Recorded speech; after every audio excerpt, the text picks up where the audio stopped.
Thank you for joining me once again. I am Chase the Truth, and welcome back to the Miseducation of Everything Black. I felt good about our discussion last time, and I'm hoping that at the very least I've inspired you to uncover some of the possible ways that you've been indoctrinated growing up, and maybe you've even given some thought or even recognized some of the ways you're still being indoctrinated today. Last time, I left an Easter egg of sorts to what we would be discussing today by speaking about the looted items that are being displayed in Europe and the United States for tons of profit that were stolen by people of no color originally from Africa. These priceless African artifacts that were looted are simply a broader example of how people of no color for centuries have acquired their wealth off of the blood, sweat, tears of blacks. As an example, they use slavery in their quest to obtain wealth by using slavery as a form of indoctrination. That indoctrination has allowed them to use the law to break contracts, provide broken promises, and to keep blacks oppressed. People of no color have always needed slavery because a slave can exist without a master, but a master cannot exist without a slave. Keeping us enslaved is how people of no color have robbed us blind and continue to rob Africa blind. Let's discuss and discover how indoctrinated we've become. Let's begin by remembering in this country, slavery ended in the year 1865. This is the year when blacks in this country were essentially free and able to reach for the so-called American dream. This dream, 100 years later in 1965, a full century later, blacks only represent 10% of the population and only 2% of the wealth. The truth is, blacks, who were supposedly equal after obtaining their freedom from enslavement, never truly even had the opportunity to obtain wealth. And the wealth they did obtain was time and time again stolen from them or destroyed. The first evidence of this was in January of 1865. Both the Freedmen's Bureau Act of March was passed by Congress, and the Field Order No. 15 was signed. These two agreements would allow the setting aside of 400,000 acres of land, including the islands from Charleston South, parts of Georgia, and in fact, the part of the country bordering St. Johns River, Florida, was in writing specifically reserved to the settlement of Negroes, now made free by the acts of war and the proclamation of the President of the United States. This order also stated that these new communities would be governed entirely by black people themselves. And finally, each family shall have a plot of land not more than 40 acres. Think of the wealth that blacks would have attained with that much land. Alas, this promise was taken from us as we are still awaiting our 40 acres and a mule.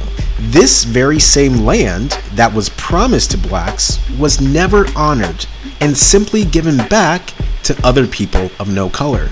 This didn't discourage our ancestors as they went on to accrue 15 million acres of land that was more inland, and they began to farm the land to where in 1920, 14% of all farms in this country, which at that time was roughly 925,000 farms, were owned solely by black people. However, in the latter part of the 20th century, 600,000 black farmers would be forced off of their land that they owned, lands that they could have passed down to their descendants. Alas, the land was often taken by corruptive means, such as acts of terrorism practiced by the KKK, or institutional racism practiced by the United States Department of Agriculture. Additionally, you have Memphis riots of 1866 and the Tulsa race riots in 1921 that destroyed and stole wealth from blacks as well. Black codes during the Jim Crow era forced thousands off of their property due to arbitrary seizure of land owned by blacks. What people of no color did is they would use the courts, knowing the lack of access black had to legal measures, to go ahead and steal their land. In fact, since 1969, 80% of black-owned farmland that remained in the South has since disappeared and is under ownership of people of no color. Think of the amount of wealth blacks could have gained in the 150 some odd years since slavery ended in 1865. Much of the wealth that blacks built in the first 110 years after the end of slavery never even had the opportunity to be passed down. Blacks today in 2020 still only represent 13% of the population, and I'm sure I don't even have to tell you the percentage of the wealth we own after being here for 500 years. Much of the wealth was destroyed and stolen from blacks by people of no color through legal and illegal means. Using the law to oppress blacks is not an issue that has been regulated solely to blacks here in this country. This is simply the playbook that people of no color have used to oppress blacks over the centuries. As I mentioned earlier, slavery itself is one of those tools. Slavery was used by people of no color in a way that no other culture or race has. Let's look at slavery. Remember, slavery itself was created as a form of debt repayment, or a form of punishment, or the result of being a prisoner of war. Truth be told, blacks in Africa had slaves as well. They had slaves that were prisoners of war, slaves that had unpaid debts, and they had slaves that were given to tribal chiefs from the parents themselves. The Egyptians had slaves. The Irish were slaves. Mongolia, the Vikings, many different countries and cultures all had a form of slavery. However, it wasn't until people of no color introduced race and racism as a pre-qualifier for being enslaved. I could not think of one culture throughout history that enslaved a group of people simply for being a different color. And it's true, many cultures throughout history that had slavery would routinely rape the women. They hung people, castrated men, whipped and beat people as punishment while being a slave. All cultures have done that, which is what makes slavery so brutal and horrific. However, what people of no color did to blacks was to not only break them physically but mentally as well. To use slavery as a form of indoctrination, black men were forcibly raped in front of their wives, their children, and their family.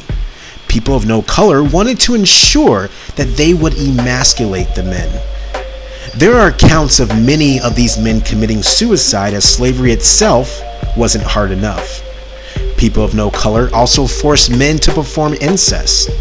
See, once the slave trade died down, slave owners would force men to have sex with sometimes 6 different women a day, no matter if it was their sister or their mother. This is actually where the term motherfucker comes from, which is quite interesting, as you'll discover while using most search engines. It takes quite a while to get through the lies and really get to the true history in this country. As you can see, history in this country is still being controlled, similar to how history doesn't teach us about buck breaking, or that slave owners force slaves to perform incest. People of no color didn't use slavery as a punishment like other cultures did before. People of no color used slavery as a way to control.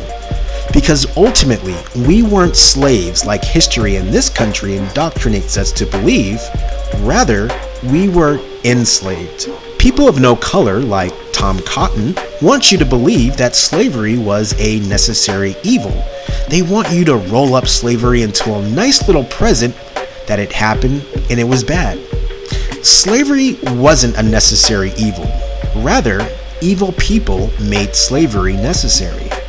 Once again, correct me if I'm wrong, but I cannot find another time in history where a group of people were enslaved because of the color of their skin. This is what I find history in this country doesn't teach us. Slaves from other cultures can be found all throughout history because of debt repayment, born into slavery, or once again, being a prisoner of war. But people of no color enslaved blacks simply to acquire wealth. There wasn't any war. There wasn't any conflict. People of no color used slaves to make a profit. This is their playbook, and this is an act of evil. Enslaving people because of the color of their skin, enslaving people for profit had never been done before until people of no color introduced it into society. Remember, there was a time when people of no color didn't even know about Africa. We know this to be true as you remember Plato, Socrates, and Aristotle were secretly being taught everything in Africa and failed to mention that to anyone. Once people of no color discovered Africa, that would begin the downward spiral of Africa and boost people of no color to newer heights. For example, the Industrial Revolution is often taught from the viewpoint of people of no color. It stated that it was their hard work and innovation that propelled Europe and the United States into the 20th century. What they don't teach us is that it was Africa and black men, women, and children that propelled people of no color into the 20th century, and turning ordinary men into millionaires off of the blood, sweat, and tears of black men, women, and children. Prior to the heights of the Industrial Revolution, people of no color only had established trading posts along the west coast of Africa. Once people of no color began to move inland, they discovered that Africa was rich in gold, cocoa, ivory, rubber, cotton, platinum, diamonds, oil, and every other precious, priceless resource needed for the Industrial Revolution to even take place. So in 1884, Germany held a conference in Berlin to divide up Africa and its precious resources. Belgium, Italy, Germany, France, the UK, Portugal, all these countries came together to decide to divide up land that they didn't own. I'll remind you that many of these countries I just mentioned also have tons of priceless African artifacts that they too do not own. If you notice, Belgium owns the most. Belgium also owns the most because they killed the most Africans. King Leopold II of Belgium destroyed civilizations by committing genocide that was even greater than what Hitler did to the Jews. The Berlin Conference was Africa's undoing because it turned Africa into this. Every piece of land in Africa was taken by people of no color. Every piece of heritage, every piece of culture, either infected or destroyed. This was Africa's undoing.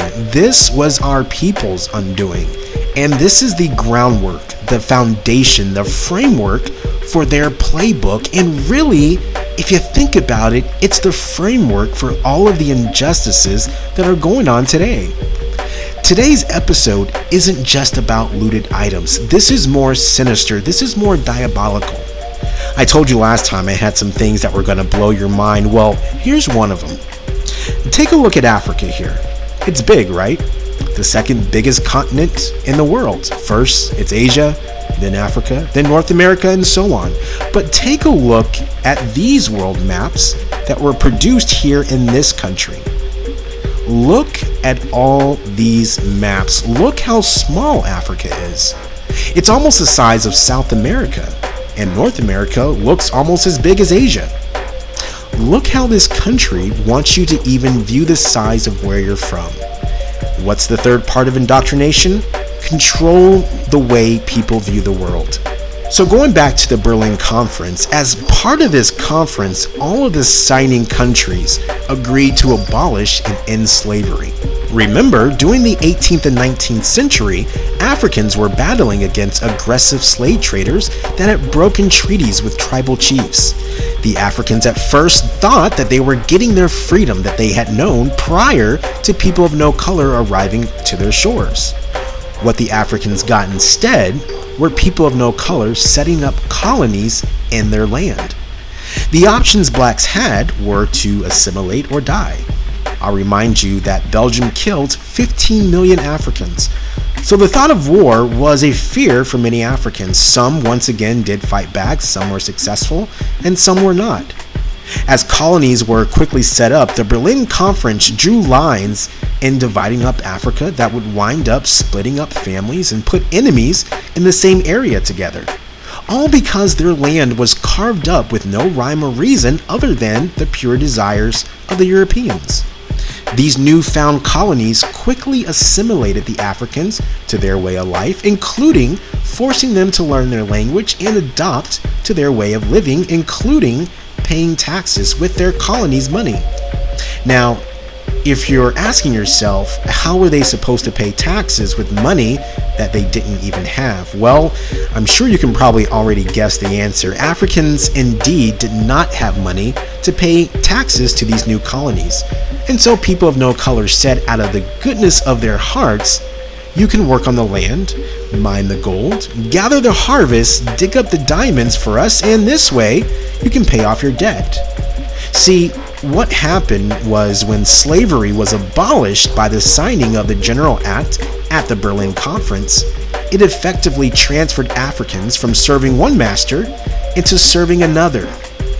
Once again, slavery wasn't abolished, it was just transformed. A slave does not need a master, but a master needs a slave. The Africans, of course, worked on the land, dug diamonds the size of tennis balls, mined for gold, oil, ivory, cocoa, rubber, and picked cotton. People of no color were getting so rich beyond their wildest dreams. They were getting rich off of the forced labor of Africans working to mine the priceless resources out of Africa into a whole nother continent.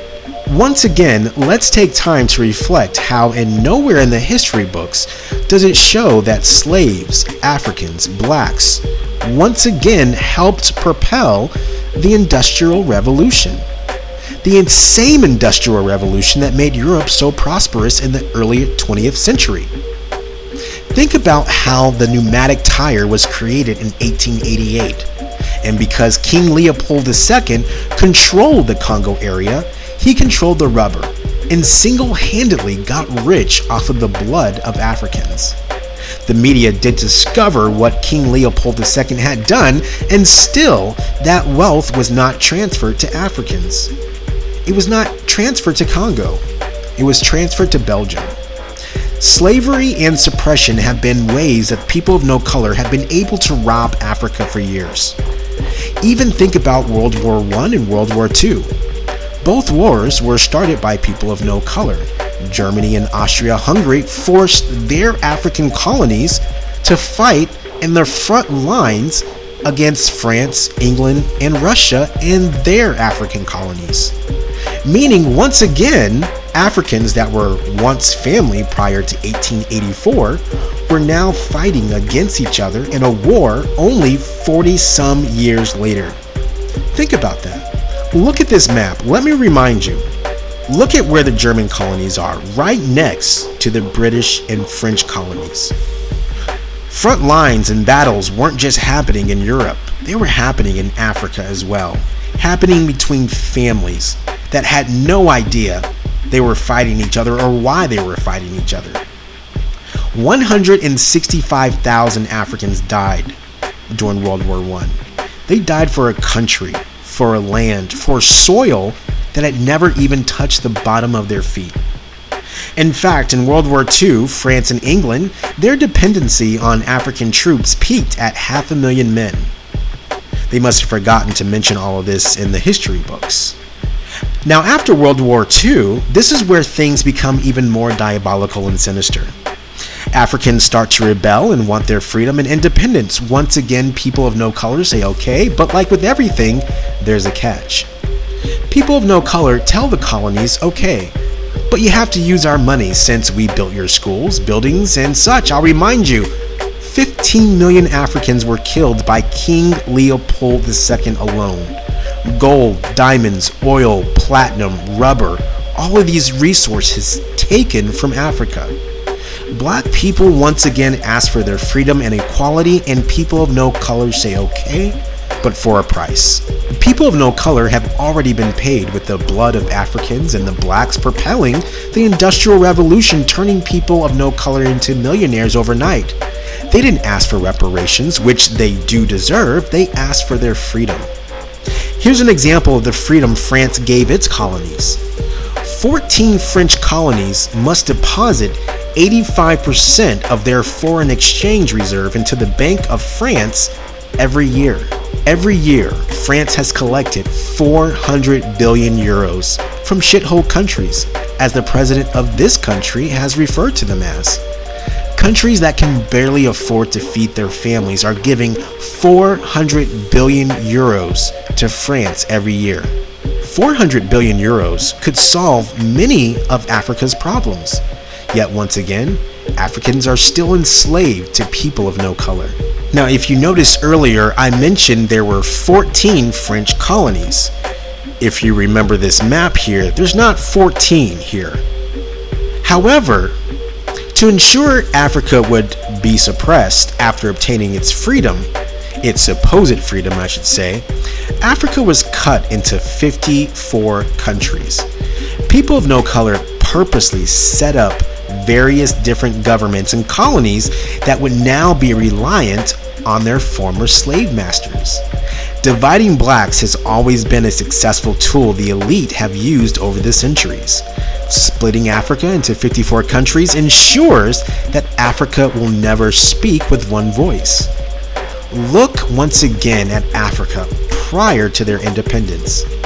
You have roughly about 15 or 16 regions that you can even call countries, large countries.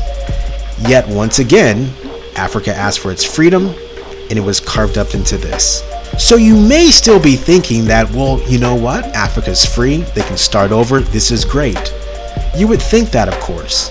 Now, the suppression of Africa continues even after Africa demanded their freedom. You see, Africa had to start over from the ground up. So they turned to the International Monetary Fund, the IMF. They also turned to the World Bank for assistance. However, lo and behold, their former colonial masters held the majority votes along with their allies to dictate to the World Bank and the IMF about how these former colonies should be helped, once again keeping them enslaved. See, people of no color dictated to the IMF and the World Bank that for Africans to be helped, they had to open up their economies to allow people of no color and their corporations back in.